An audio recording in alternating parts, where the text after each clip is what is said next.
All right, our second topic this week.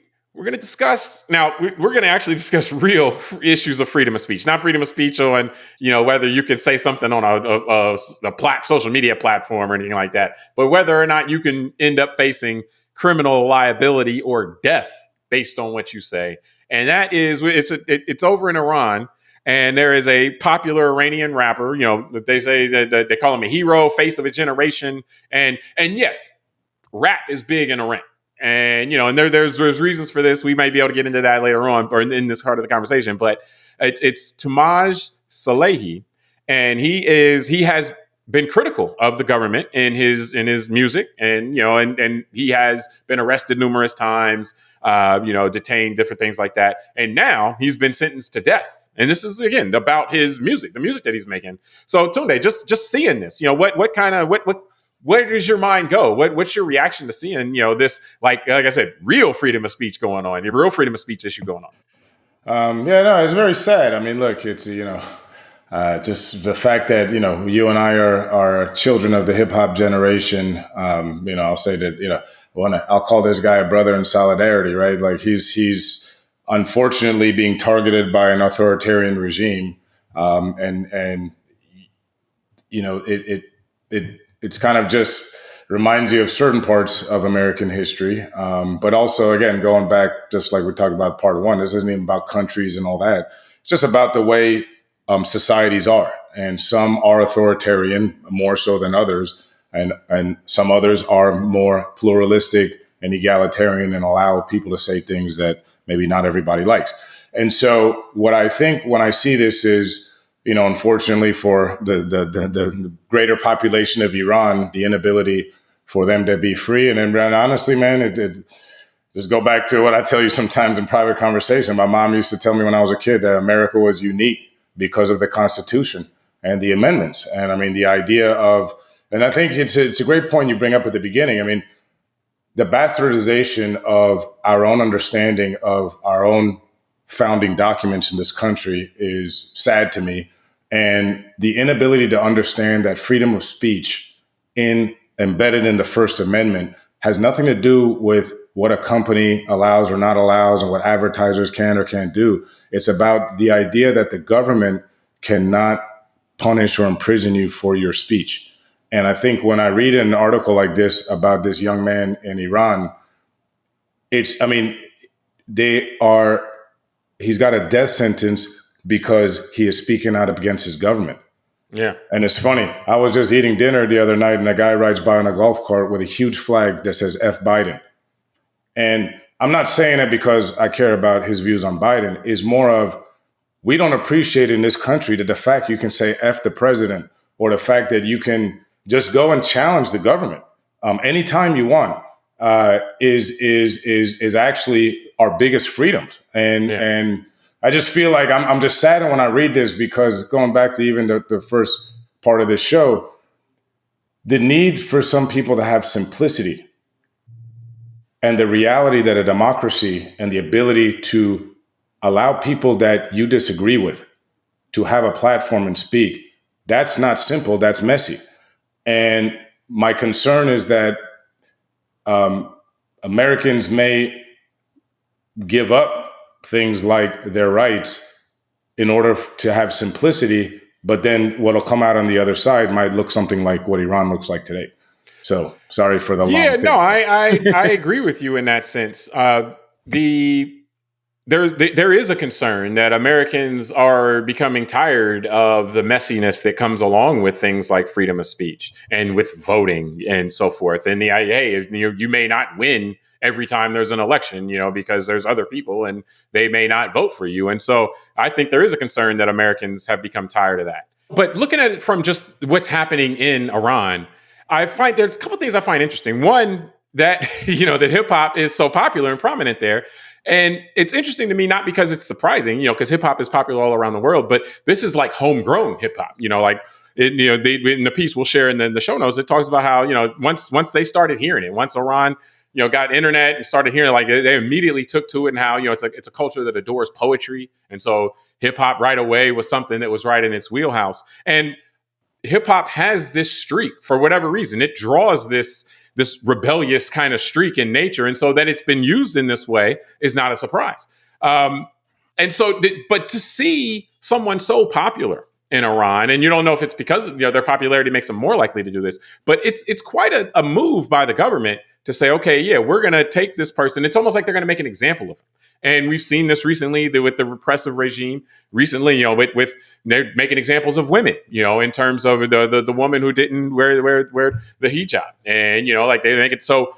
The government of Iran seems to be kind of stepping up its efforts of oppression, and that either can tamp down any kind of the rebellious streak that's happening, or it could lead to further trouble for them. But in any event, the fact that they're taking a musician and saying, okay, yeah, we're going to sentence this guy to death, and it's not like it's not an issue of this guy just mysteriously is gone. It's like, no, we're going to sentence him to death under the law and so forth. So to me, it's quite a shot across the bow, basically. And again, it makes me think of the idea of freedom of speech and be like, oh, wow, this is something that, you really, when you see it like this isn't like somebody getting kicked off of Twitter.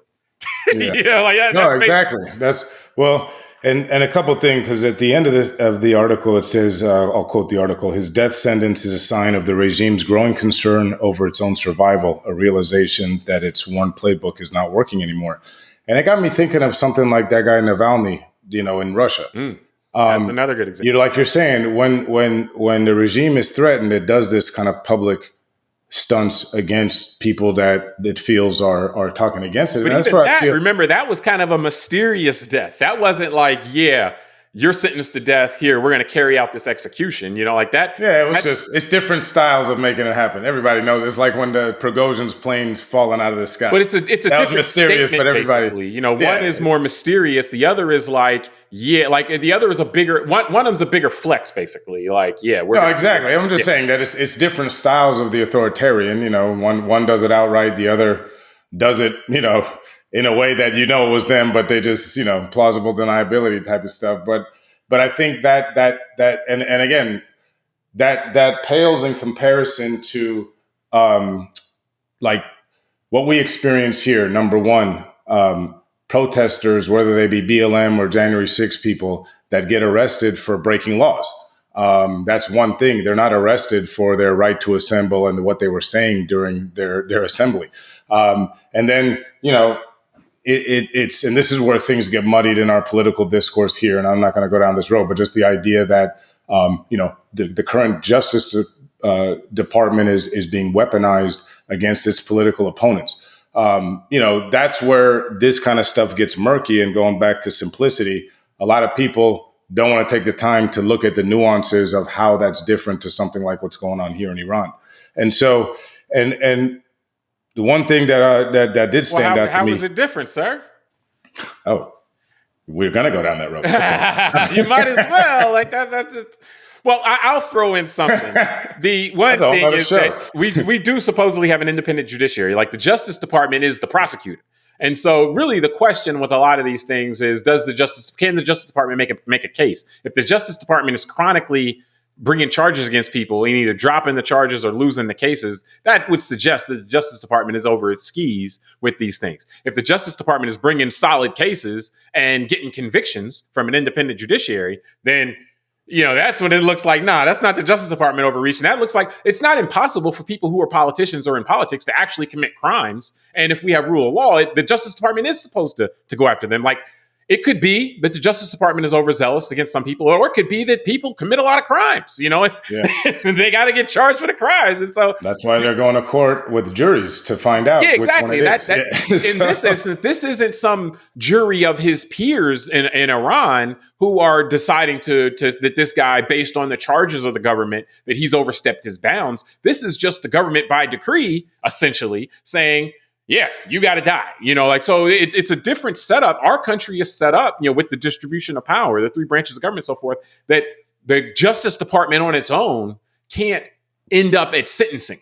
Justice Department needs to make a case and all that stuff. And so if you're going to go down that road, basically you're saying that the entire government's been co-opted, which once you say that, that's more usually a pretext to overthrow the government, but yeah, well, that's where that's actually, I'm glad you landed there, because it's interesting. Besides the fact, the article says that when he was released, from prison, one of the times he broadcast a video, and the United Nations actually reported that he had a broken nose, several broken fingers, and damaged legs. So of course they tortured him. But then it says that the actual Supreme Court in Iran, and it's interesting, like you're saying about the optics of this, they probably understood the optics. This wouldn't look good. So let's try and tamper this down. It says the regime chose to defy the Supreme Court, which had asked the lower court to drop some of the charges against him.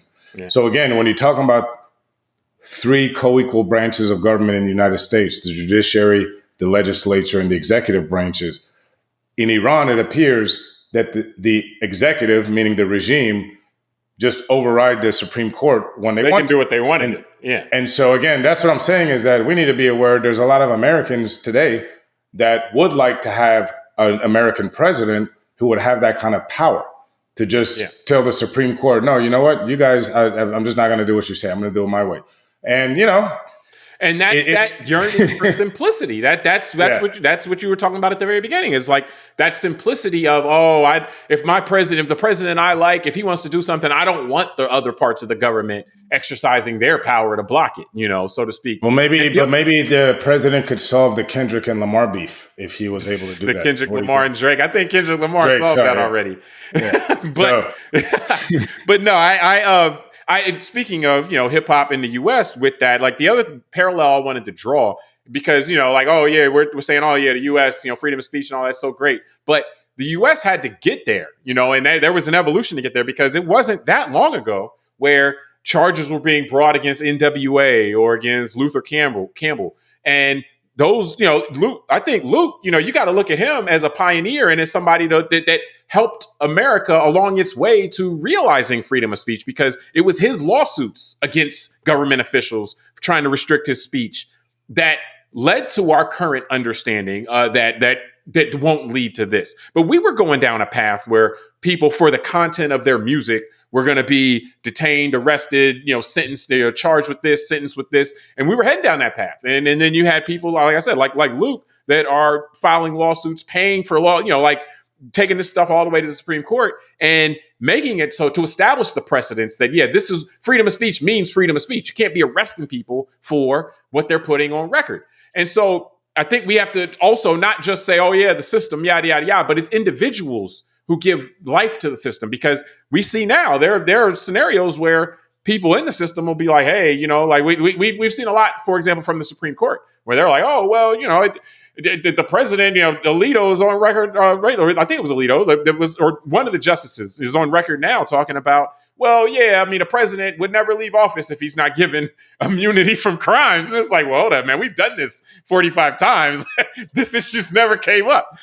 So there are people in any system that would be okay with it sliding a certain way. And it's going to be on the citizenry. And those citizens we recognize, like I said, like Luke Campbell, I think you got to look at him and say, he did our system a service, by making sure that these things irony, though. The irony is crazy. Like the irony that booty shake music. Booty shake 2 Live Crew out of Miami shaking the booties in the late 80s, early 90s.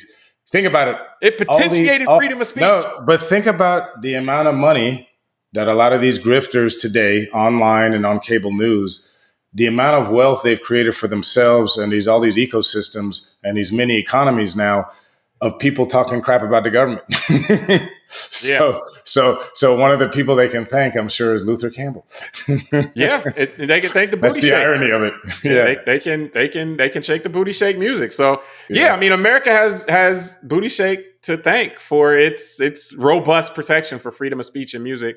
And Iran right now, what we're seeing is that's not the case. And I mean, there's no booty shaking in Iran. Not the booty shake part. Yeah, they don't even want the hair shaking in Iran. But that is it. The point being, though, is that it's a progression to get there. You might put that stuff on paper, it still doesn't automatically execute. And in Iran right now, that stuff's not even on paper. And so there's two pieces that you really got to take from it. One is the appreciation for the American system and the American people who have really made that stuff mean what it says, but then also is the idea, like you said, the simplicity, I think is a really good point that a lot of times people seem to yearn for, that you can't have freedom of speech. You can't have elections, free and fair elections, if your priority is simplicity and to make things easier. I guess if you go back to part one, that's also, it's the yearning for simplicity. If everybody just lives like this, then we won't have all these problems. And people always want that, but that's just not how it plays out in the real world. Yeah. Plays out well in my head, though.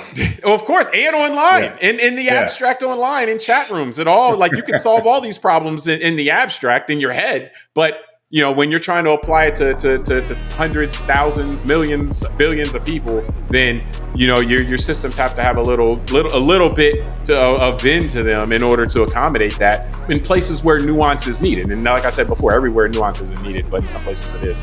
So, but I think we can wrap from there. We appreciate everybody for joining us on this episode of Call Like I See It. Subscribe to the podcast, rate it, review it, tell us what you think, send it to a friend. Until next time, I'm James Keys. I'm Tunde Ogunlana. All right, we'll talk to you next time.